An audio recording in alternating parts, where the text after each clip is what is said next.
I got this package in the mail from my dad. Brown paper wrapping, large but flat, with the word fragile written on it in black ink. When I unwrapped it, it was this big acrylic painting framed in some sort of bronze gilded plaster. The painting itself was of this long hallway full of doors, kind of like you'd see in a fancy hotel. The walls had edging about halfway up. The upper part was painted sort of an off-white, while the lower half was a crimson red that blended into the carpeting. Between each door was an upturned light, as well as on the far wall at the end, where the corridor seemed to connect to another hallway, running perpendicular to it, disappearing around the corner. It was really amazing detail, though I wouldn't call it lifelike by any means. Just the sheer amount of intricate pieces to each aspect of the scene showed that the artist really paid attention to every little thing. Like, somewhere in the world was this hallway, and you could stand in it and hold the painting up in front of you. And if it weren't for the border and the clearly stylized art, you wouldn't be able to tell where the canvas ended and the real work began. I called him up and thanked him immediately. But where'd you find this? I got it at an auction. I kinda figured as much. So I hung up the painting in my office, just behind my desk, which I realized later wasn't the best place for it, because in order to actually look at it, I had to swivel completely around. But there wasn't anywhere better really, and once I'd gotten it hung up, I felt less willing to take it back down, so I just left it there. It kind of hung out over my shoulder and watched me work, and every now and then I'd turn around and stare at it and get entranced by it, feeling like I could get up and put my hands in the frame and climb into the painting as if the frame were a window. Of course, I wouldn't be writing this if something weird didn't happen as a result of the painting. We had a couple friends over, Mark and Sabina, and Mark and I went into my office when the women folks started talking about knitting, which has become my wife's new favourite hobby. I went and sat down at my laptop to find a video I had been telling Mark about, and Mark wandered over and started admiring the painting. Where'd you get that? My dad bought it at an auction and gave it to me. It's creepy. It's not that creepy. It's kind of, I don't know, hypnotic. Yeah.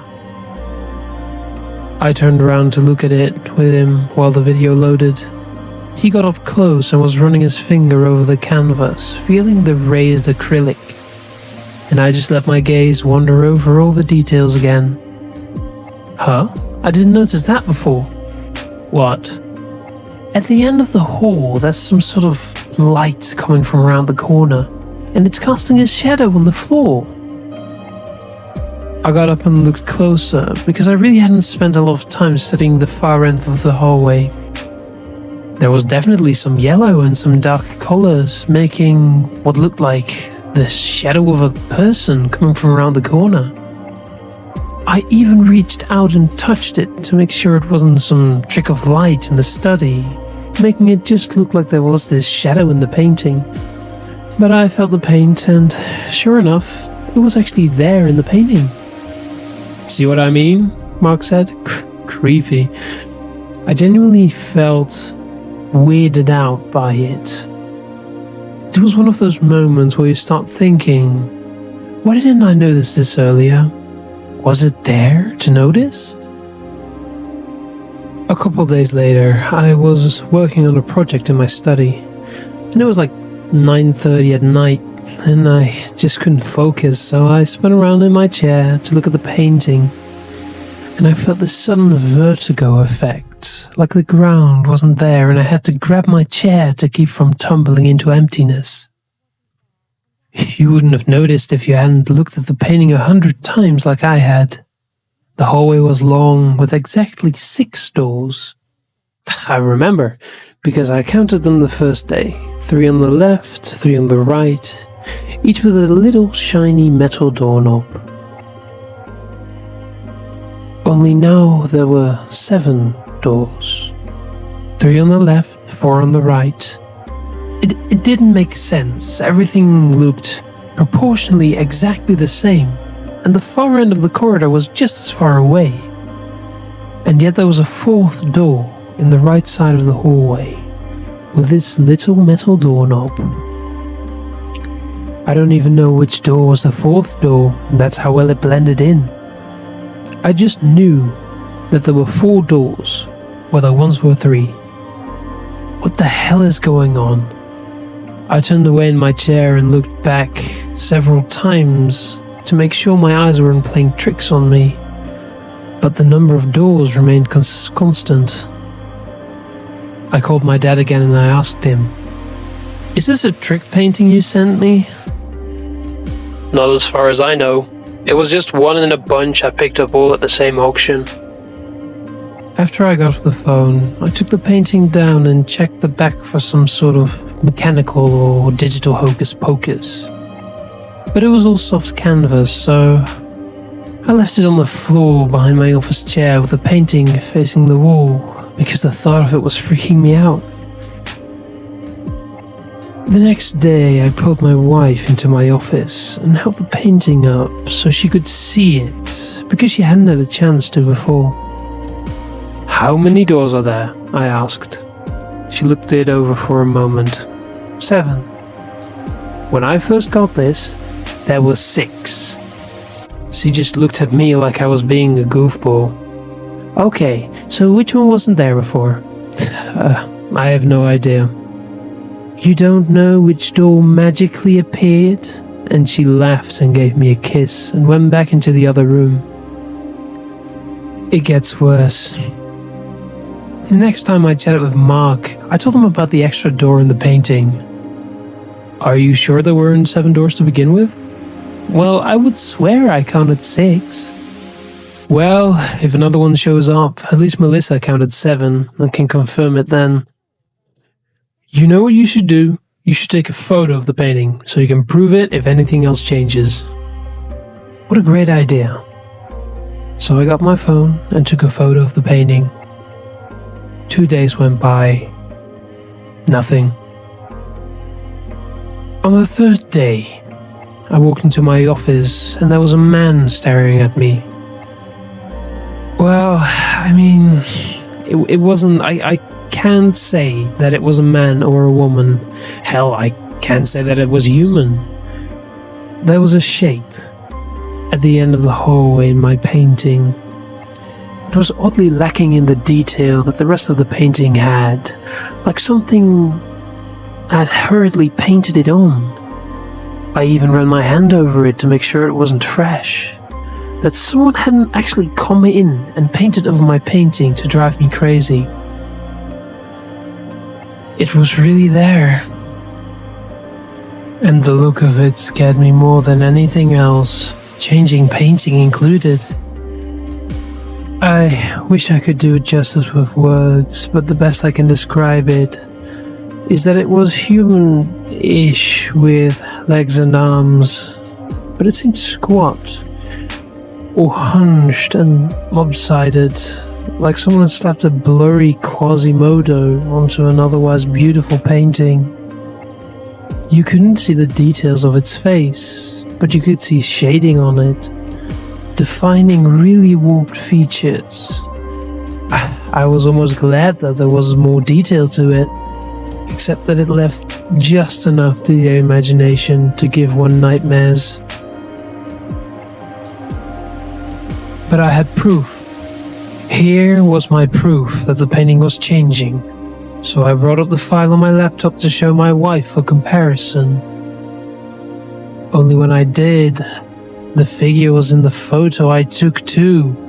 At no point did I start questioning my sanity about all this. Something unnatural and terrifying was going on, so I took the painting out of the house and set it on the curb where we put our trash for pickup. I was so done with that painting. Also, I thought. The next evening, when I came home from work, it was gone from the curb. I figured someone had seen it and had taken it home, and I waved my hands and said, "Good, now it's someone else's problem." I went in, played with my daughter, had dinner, put them to bed, and after watching a show with my wife, I went into my office to check my email. No, the painting wasn't back on the wall. I made sure of that the moment I walked in the door. But I got a message from Mark, asking if the painting had changed anymore. And I told him about the creepy new edition and also how I had gotten rid of the painting. Oh man, that sounds cool. I wish I'd gotten a chance to see it. Well, I can send you the photo I took of it. Cool. So, I opened the image file. The thing in the painting had raised its arms. Before, you could only barely make out the arms hanging at its sides, but now, both arms were raised up over its head, and its fingers were spread apart like it was waving hello at me. I think it was waving hello at me. I zoomed in as best as I could without pixelating the image, and the shaded contours of the face seemed stretched into a grin. Oh Jesus, Mary and Joseph. I sent Mark the file, but the connection kept fucking up, so I put it in a folder on my Dropbox account and gave him access to it. "The file's corrupted," he texted me. I tried to open it as well, but he was right. Every time I copied the image file, somehow it got corrupted. "It must be the spooky magic," Mark joked. "This is no joke. I'm freaking out here. Delete the file if it's scaring you so bad." So I deleted the file. But it gnawed at me, you know. The painting was still changing in horrible, terrifying ways, seemingly acknowledging my observation of it. And now it was gone. But if it was gone, why should it matter? If something unholy happens, it's the problem of whoever has the painting now, right? And they'll see it changing too, won't they? Oh shit. It was 2 days later, and I was organizing a folder of documents and had accidentally deleted a couple I hadn't meant to. I went into the Windows recycling bin and, you guessed it, there was the image file along with the documents. I recovered the file and opened it. The walls of the hallway seemed to be melting. The partition separating the red from the off-white was lower than it had been before, and drooped in places. The ridge on the lights looked like they were peeling off. The carpet seemed less crimson and more reddish brown. And the figure had taken several steps down the corridor toward the viewer's perspective. More details had become defined. Hair hanging off its head, long and black, like it had been painted with a fine-tipped brush. The eyes were little more than a dull black points under the shading of the brow. The grin came with teeth, uneven and fat, like those of a child more than an adult. Its arms were extended out on either side of it, touching both walls. One foot was ahead of the other, as if I had caught it mid-step in a game of red light, green light. I realized I was panting and shaking as I looked at it. It was really hard to breathe, an anxiety attack. The painting was going to make me pass out just from looking at a digital photo of it.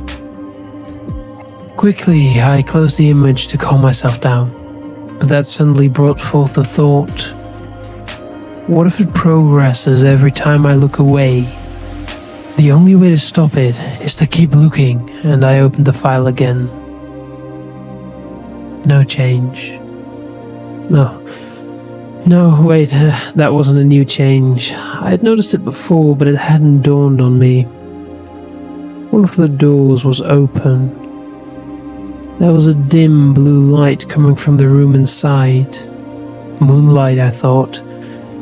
And just outside the threshold of the door, there was an object lying on the floor.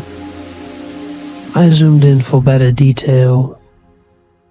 It was a little, yellow, stuffed lion with a scraggly orange mane. A child's toy. Of all the details, the melting hallway, the grinning fiend with arms wide open, the blue light from the open doorway. It was the innocent nature of that little toy lion that filled me with the most dread. My wife came into my office. "Come kiss Gabby goodnight." I went into a darkened room where she was wrapped up in blankets in her bed, hugging a half-dozen stuffed animals and looking cute as could be. My little darling, I love her so much. I kissed my daughter goodnight. She kissed me back and hugged a little pillow pet with a built-in nightlight. It glowed through a variety of colors. "I love you, baby," I told her. "Can you get my Simba?" I looked around. "Where'd you leave it?" "Over there," she pointed to the closet. The door was open and a toy lay on the floor just inside. Simba, her little yellow stuffed lion with a scraggly orange mane. Seeing it lying there just past the threshold of the closet door, while the dim glow of my daughter's nightlight faded from red to purple to blue, I felt my heart rise up in my chest. The closet was just a closet. I could see it was just a closet. There were clothes on the hangers and bags with toys and blocks in them. They were right there. And yet, as I looked at the stuffed lion lying on the floor, waiting for me, I felt as if I could see carpeting on the floor inside the closet, even though there was none. Carpeting, not in my vision, but in my imagination. And maybe if I went in and shut the door, I'd find that the walls beyond those clothes had a wooden partition, red below, off-white above, and maybe there was something hunched and terribly shambling its way toward us, even as I stood there, staring at that toy. I walked briskly, trying not to look half as frightened as I was, snatched up Simba and shut the closet door. My breathing was heavy, like I'd just run a mile, and I struggled to avoid gasping for breath as I tried to calm myself down. "Hey, did that poster fall down?" I asked nobody in particular, then pretended I was trying to adjust a cat poster that had been on the floor by a dresser for months, and shoved the heavy dresser over so that it partially blocked the closet door. "Here's Simba, sweetie." I handed the lion to Gabby, gave her a quick hug and kiss, and wished her good night before rushing back to my office. The painting had changed, as I knew it would.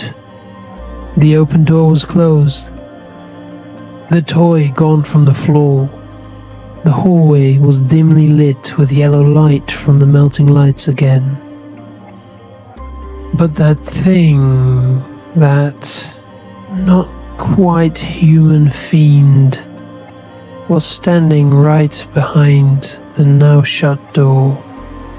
Its body turned to face it with both hands pressed up against the door itself, like it was running its hands down it, caressing it, and its head turned toward me, still grinning that awful, frightening grin of gnashed, crooked teeth.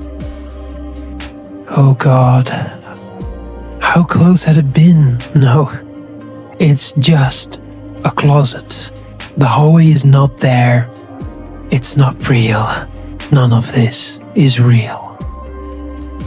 I've put up signs around the neighborhood, knocked on doors, asked everyone I knew, and many I didn't, if they knew who took the painting. I need to find it and get it back. I want to tear it, shred it in my hands, throw it in a fire and watch it burn to ashes. Jesus, God in heaven, I hope it didn't end up in some landfill.